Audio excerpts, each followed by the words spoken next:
Hey, welcome to another video from Medical Gear Outfitters.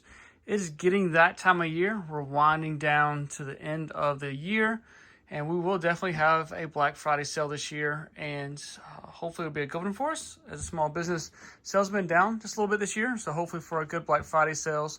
But the other way that you can help support us is if you have a flex spending account or a health savings account, then you can use that on medical supplies. So you can buy first aid kits, you can buy tourniquets, chest seals, all of that stuff is used on those accounts. We just have to turn in a receipt for you, or you have to turn in a receipt. We'll send it to you, and you turn in the PDF receipt, and you can get it. So don't let those funds go to waste. Don't let those funds expire. But if you want to buy medical supplies, this is the perfect time of year to help save money on your taxes and things like that. So keep us in mind if you're looking to spend some of that money at medicalgearoutfitters.com. Like I said, it's super easy.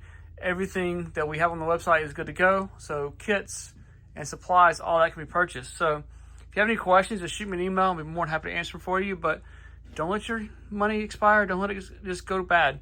medicalgearoutfitters.com.